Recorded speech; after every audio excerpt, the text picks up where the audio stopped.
Habari Mpanakanto.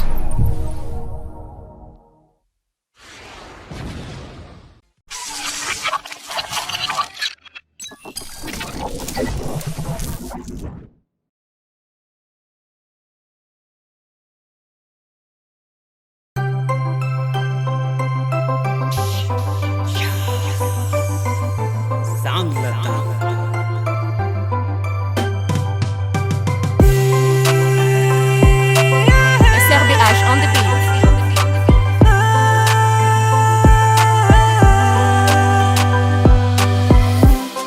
Efa elangamba zay niaretako gne mafy sy mangity teo agnilanao teo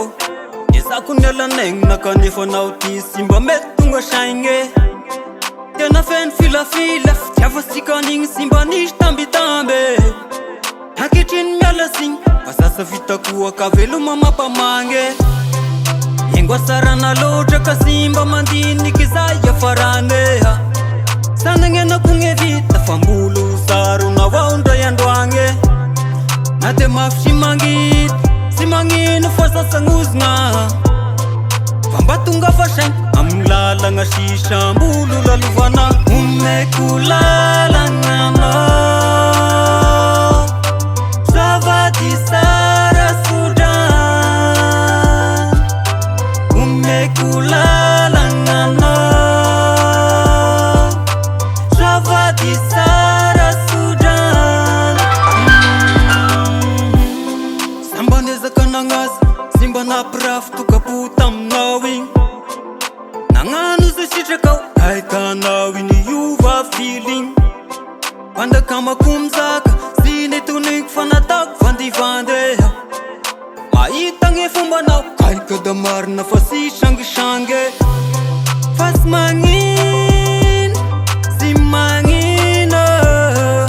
malalaka agny lalagna sara sodranonao soa vadie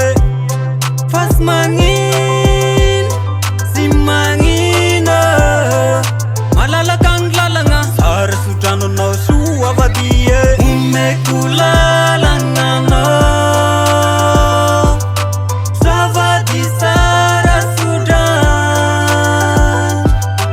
omeko lalagna anao zavady sara sodran efa nialan'aigna taminao za bebe anao mafoloha SRBH on the beat.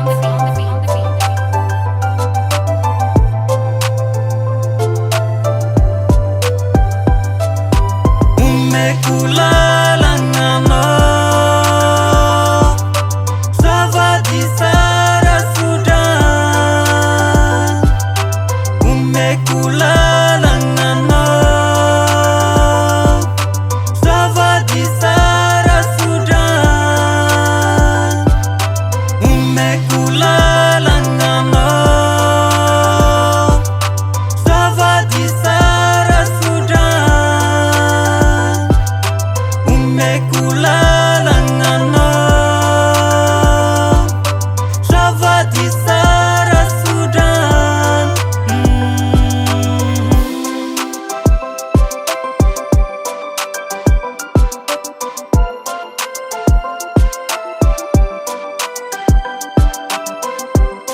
SRBH on the beat.